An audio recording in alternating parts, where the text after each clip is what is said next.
আজকের আলোচনার বিষয়টা বেশ গভীর। আমাদের হাতে কিছু ধর্মতাত্ত্বিক নথি আছে, আর আমরা চেষ্টা করব সেগুলোর গভীরে গিয়ে ঈশ্বরের ধার্মিকতার ধারণাটা ঠিক কি তা বুঝতে। হুম মূল প্রশ্নটা হলো, একজন সর্বশক্তিমান সত্তা তিনি কিভাবে তার ন্যায়বিচার প্রমাণ করেন, আর পাপের চূড়ান্ত মূল্যই বা কি? ঠিক। আর আমাদের উদ্দেশ্য কিন্তু কোনো ধর্মীয় বিশ্বাস প্রচার করা নয়, বরং এই নির্দিষ্ট নথিগুলোতে যেভাবে ঐশ্বরিক ন্যায়বিচার বা আত্মত্যাগের মতো ধারণাগুলো এসেছে সেগুলোকে একটু বিশ্লেষণ করা। তাহলে চলুন শুরু করা যাক। আচ্ছা, এই নথিগুলোতে ঢোকার আগে একটা ছোট্ট বিষয়। এখানে বারবার প্রথম ঈশ্বর আর দ্বিতীয় ঈশ্বর এই শব্দগুলো ব্যবহার করা হয়েছে। এটা তো একটু বিভ্রান্তিকর লাগতে পারে, তাই না? হ্যাঁ, খুব ভালো একটা প্রশ্ন। এটা আসলে এই নথিগুলোর একটা নিজস্ব পরিভাষা। সহজ করে বললে, ঈশ্বরের প্রকৃতিকে এখানে দুটো আলাদা সত্তার মাধ্যমে বোঝানো হয়েছে। দুটো সত্তা। হ্যাঁ, ধরুন একজন হলেন মূল পরিকল্পনাকারী, মানে সার্বভৌমিক সত্তা যাকে প্রথম ঈশ্বর বলা হচ্ছে, আর অন্যজন সেই পরিকল্পনার বাস্তবায়নকারী, ঈশ্বরের ভালোবাসার একটা মূর্ত রূপ, তিনি দ্বিতীয় ঈশ্বর। ও আচ্ছা, এটা ক্ষমতার বিভাজন নয়, বরং কাজের ভূমিকার ওপর ভিত্তি করে একটা বিভাজন। একদম। একজন স্থপতি, অন্যজন সেই নকশার বাস্তবায়নকারী। বোঝা গেল। এই প্রেক্ষাপটটা মাথায় রাখলে সুবিধা হবে। তাহলে চলুন সবচেয়ে শক্তিশালী ধারণাটা দিয়েই শুরু করি। নথিগুলোতে বলা হচ্ছে প্রথম ঈশ্বর নাকি তার ধার্মিকতা প্রমাণ করার জন্য দ্বিতীয় ঈশ্বরকে পরিত্যাগ করেছিলেন, হুম যখন তিনি একজন সৃষ্ট জীবে পরিণত হয়েছিলেন। হ্যাঁ, এটা তো বেশ নাটকীয় একটা ধারণা। কেন কেন এত বড় একটা পদক্ষেপের প্রয়োজন হলো? এর কারণটা বুঝতে হলে আমাদের ন্যায় বিচারের মূল ধারণাটায় যেতে হবে। ধরুন, একজন রাজা একটা আইন করলেন যে কোনো অপরাধ করলে তার শাস্তি হবে মৃত্যুদণ্ড। আচ্ছা, এখন যদি তার নিধির ছেলেই সেই অপরাধ করে, রাজার সামনে দুটো পথ থাকে। এক, তিনি ছেলেকে ক্ষমা করে দিতে পারেন, কিন্তু তাতে কি হবে? আইনের শাসনটা দুর্বল হয়ে যাবে। প্রজারা ভাববে আইন শুধু সাধারণদের জন্য। ঠিক তাই। আর দ্বিতীয় পথ হল আইন মেনে নিজের সন্তানকে শাস্তি দেওয়া। এটা প্রচণ্ড বেদনাদায়ক, কিন্তু এর মাধ্যমে তিনি প্রমাণ করবেন যে তার আইন সবার জন্য সমান। তার এই নথিগুলো বলছে ঈশ্বর ঠিক দ্বিতীয় পথটাই বেছে নিয়েছিলেন। নিজের সবচেয়ে প্রিয় সত্তাকে ত্যাগ করে আইনের প্রতি সম্মান দেখিয়েছেন। এক কথায় হ্যাঁ, দ্বিতীয় ঈশ্বরের উদ্দেশ্যই ছিল একজন সৃষ্ট জীবে পরিণত হয়ে প্রথম ঈশ্বরের প্রতি সম্পূর্ণ বাধ্য থাকা আর মানবজাতির পাপের প্রায়শ্চিত্ত করা। এই যে চরম আত্মত্যাগ, এর মাধ্যমে সমস্ত সৃষ্টির কাছে এটা পরিষ্কার করে দেওয়া হলো যে ঈশ্বরের ধার্মিকতা বা ন্যায় বিচার সেটা কোনো আপোষের বিষয় নয়, এটা পরম অপরিবর্তনীয়। আচ্ছা, এখানেই তো একটা মজার ব্যাপার উঠে আসছে। এর চূড়ান্ত লক্ষ্যটা কি? শুধু এটা প্রমাণ করা যে ঈশ্বর একজন কঠোর শাসক? না না, লক্ষ্যটা আরও অনেক গভীর। চূড়ান্ত লক্ষ্যটা ভয় দেখানো নয়, বরং আস্থা তৈরি করা। আস্থা? হ্যাঁ, আস্থা। যখন সৃষ্টি দেখবে যে তাদের শাসক ন্যায়বিচার প্রতিষ্ঠার জন্য নিজের সর্বস্ব ত্যাগ করতেও প্রস্তুত, তখন সেই শাসকের প্রতি তাদের বিশ্বাস জন্মাবে। আর সেই বিশ্বাস থেকেই আসবে স্বেচ্ছায় আনুগত্য। ঠিক ধরেছেন। নথিগুলোর মূল কথাই হল, ঈশ্বর এমন একটা জগৎ চান যেখানে তার সৃষ্টিরা তাকে ভয় পেয়ে নয়, বরং তার ন্যায়পরায়ণতার প্রতি গভীর আস্থা আর ভালোবাসা থেকে মান্য করবে। তার আনুগত্যের ভিত্তি হবে বিশ্বাস, ক্ষমতা বা ভয়ে নয়। বেশ শক্তিশালী ধারণা। কিন্তু ঈশ্বরের ন্যায় বিচারের এই যে রূপটা আমরা দেখলাম, যেখানে তিনি নিজের প্রিয় সত্তাকেও ছাড় দিলেন না, সেই একই ধারণাটা ক্ষমার ক্ষেত্রে কিভাবে কাজ করে? কারণ ক্ষমা তো সাধারণত ন্যায় বিচারের বিপরীত একটা ধারণা বলে মনে হয়, তাই না? চমৎকার প্রশ্ন। আর এখানে এই নথিগুলোর সবচেয়ে আকর্ষণীয় দিকটা লুকিয়ে আছে।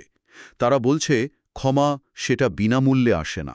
তা মূল্য পরিশোধ করতে হয়েছে। হ্যাঁ, ক্ষমা করার জন্য একটা মূল্য দিতে হয়েছে। আর এখানেই সবচেয়ে বিস্ময়কর বিষয়টা ঘটে। সেই মূল্যটা কি? সেই মূল্য স্বয়ং ঈশ্বর। এক মিনিট, কি বললেন? হ্যাঁ, সেই মূল্য হলেন স্বয়ং ঈশ্বর। ভাবুন তো একবার, আমরা যখন ক্ষমার কথা ভাবি তখন হয়তো মনে করি এটা একটা মানসিক সিদ্ধান্ত। কিন্তু এই নথিগুলো বলছে ঈশ্বরের বিধান ভাঙার অপরাধ এতটাই গুরুত্বপূর্ণ যে এর মূল্য হিসেবে অন্য কিছুই যথেষ্ট ছিল না। যথেষ্ট ছিল না। কোনো জাগতিক বস্তু বা অন্য কোনো সৃষ্ট জীব, তার মূল্য সসীম। তাতে অপরাধের ভয়াবহতাটা প্রকাশ পেত না।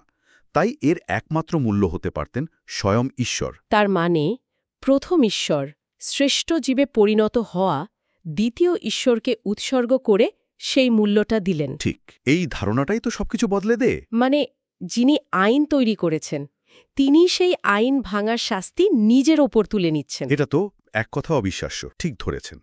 এর মাধ্যমে দুটো জিনিস একসঙ্গে প্রতিষ্ঠিত হল। এক, আইনের চরম গুরুত্ব, কারণ এর জন্য স্বয়ং ঈশ্বরকে মূল্য দিতে হল। আর দুই, ঈশ্বরের অসীম করুণা। একদম, কারণ তিনি অপরাধীকে শাস্তি না দিয়ে নিজেই সেই শাস্তি গ্রহণ করলেন। দেখুন, ন্যায় বিচার আর করুণা এখানে একে অপরের বিপরীতে নয়, বরং একই মুদ্রার এপিঠোপিঠ হয়ে উঠেছে। কিন্তু একটা প্রশ্নটা থেকেই যায়, এই মূল্যটা অন্য কেউ কেন পরিশোধ করতে পারল না? কোনো নিষ্পাপ দেবদূত বা ধরুন মহান কোনো মানুষ? পারল না, কারণ যোগ্যতার মানদণ্ডটা ছিল প্রায় অসম্ভব রকমের কঠিন। কি রকম? নথিগুলো বলছে যে সত্তা অতীতে পাপ করেছে বা যার ভবিষ্যতে পাপ করার বিন্দুমাত্র সম্ভাবনাও রয়েছে, সে এই প্রায়শ্চিত্তের জন্য অযোগ্য। কারণ একজন অপরাধী আরেকজন অপরাধীর শাস্তি নিতে পারে না। ঠিক তাই, যে উৎসর্গ হবে তাকে হতে হবে ঠোসে রূপে নিষ্পাপ, শুধু কাজে নয়, চিন্তাতেও। এবং নথিগুলো অনুযায়ী শুধুমাত্র একজনই এই শর্ত পূরণ করতে পেরেছেন। একদম, তিনি হলেন দ্বিতীয় ঈশ্বর, যিনি স্বেচ্ছায় একজন সৃষ্ট জীবে পরিণত হয়েছিলেন। আর সবচেয়ে কঠিন বিষয় হল, তিনি একটি অভিশপ্ত দেহে। অভিশপ্ত দেহ? এমন এক মানব দেহে যা পাপের প্রতি সংবেদনশীল। সেই দেহে থেকেও তিনি কখনো পাপ করেননি।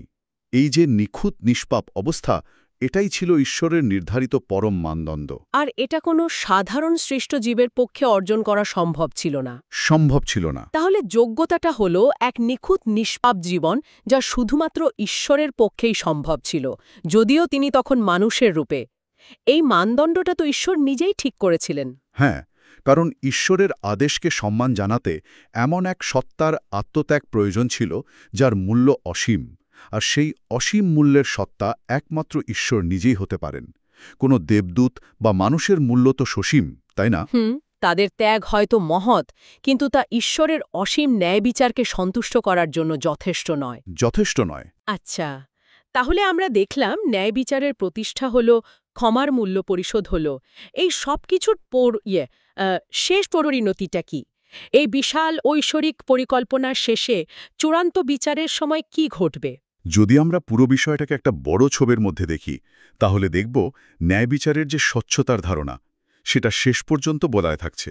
স্বচ্ছতা? হ্যাঁ, নথিগুলো বলছে ঈশ্বরের চূড়ান্ত বিচার হবে সম্পূর্ণ প্রকাশ্য, স্বচ্ছ। প্রতিটি সৃষ্টিকে তাদের কর্ম অনুসারে বিচার করা হবে, আর সেই কর্মগুলো সবার সামনে প্রকাশ করা হবে। কিচ্ছু গোপন থাকবে না। এর কারণ কি? কেন এত স্বচ্ছতার প্রয়োজন? কারণ ঈশ্বর চান না যে তার বিচার নিয়ে কারো মনে বিন্দুমাত্র সন্দেহ থাকুক। বিশেষ করে যখন বিচারটা খুব কঠোর হয়, যেমন ধরুন নথিগুলোতে পাপীদের আগুনে পুড়িয়ে স্থায়ীভাবে নিশ্চিহ্ন করে দেওয়ার কথা বলা হয়েছে। তখন এটা জানা খুব জরুরি যে কেন এই শাস্তি দেওয়া হচ্ছে। প্রতিটি কাজের পেছনের উদ্দেশ্য, প্রতিটি গোপন চিন্তা সব উন্মোচন করা হবে, যাতে বাকি সৃষ্টি জগৎ বুঝতে পারে যে ঈশ্বরের সিদ্ধান্তগুলো কতটা ন্যায্য ছিল। কিন্তু সবাইকে পুড়িয়ে মারার মতো চূড়ান্ত শাস্তি, এটা কি ন্যায় বিচারের বদলে প্রতিহিংসা বলে মনে হতে পারে না? ঈশ্বরের করুণার দিকটা? নথিগুলোর যুক্তি হল, এটা প্রতিহিংসা নয়, এটা হলো মহাবিশ্বকে পাপ থেকে স্থায়ীভাবে সুরক্ষিত করার একটা উপায়। তাদের মতে পাপ হলো একটা ক্যান্সারের মতো। আচ্ছা। যদি এর সামান্য অংশও থেকে যায়, তবে তা আবার ছড়িয়ে পড়তে পারে। তাই চূড়ান্ত ন্যায় বিচারের লক্ষ্য হল পাপ আর পাপীদের এমনভাবে নির্মূল করা, যাতে ভবিষ্যতে আর কখনো এই ট্র্যাজেডির পুনরাবৃত্তি না ঘটে, আর বাকি সৃষ্টি শান্তিতে থাকতে পারে। ঠিক। আর করুণার প্রকাশ তো আগেই ঘটেছে, তাই না? যখন ক্ষমার মূল্য পরিশোধ করা হয়েছিল, যারা সেই ক্ষমা গ্রহণ করেছে তারাই বিচার থেকে রক্ষা পাবে। তাহলে আজকের এই গভীর আলোচনা থেকে যা উঠে এলো তা হল, ঈশ্বরের ধার্মিকতা কোনো সহজ সমীকরণ নয়। এটি প্রমাণিত হয় এক চূড়ান্ত আত্মত্যাগের মাধ্যমে, যেখানে ন্যায় বিচার আর করুণা একসঙ্গে কাজ করে। ক্ষমার জন্য যে মূল্য দিতে হয়েছে তা স্বয়ং ঈশ্বর। আর এই সব কিছুই একটা পরম ও স্বচ্ছ বিচার ব্যবস্থার উপর দাঁড়িয়ে আছে, যার মূল লক্ষ্য ভয় দেখানো নয়, বরং সৃষ্টির আস্থা অর্জন করা। একদম ঠিক। আর এখান থেকেই একটা জরুরি প্রশ্ন উঠে আসে, যা হয়তো আমাদের শ্রোতাদের ভাবনার জন্য ছেড়ে দেওয়া যেতে পারে। কি প্রশ্ন? এই নথিগুলো বারবার জোর দিয়ে বলছে যে সৃষ্ট জীবেরা ভবিষ্যৎ সম্পর্কে কিছুই জানতে পারে না, তবুও তাদের এই পুরো ঐশ্বরিক পরিকল্পনার ওপর বিশ্বাস স্থাপন করতে বলা হয়েছে। ঠিক। তাহলে প্রশ্নটা হলো, ইতিহাসে ঘটে যাওয়া একজন নিষ্পাপ সত্তার আত্মত্যাগ, যা আমরা হয়তো জানতে পারি, সেটা কিভাবে এমন একটা বিশ্বাসের ভিত্তি তৈরি করে, যা এক সম্পূর্ণ অজানা ভবিষ্যতের দিকে প্রসারিত? মানে অতীতের একটা ঘটনা কিভাবে অনন্তকালের জন্য আস্থার জন্ম দেয়?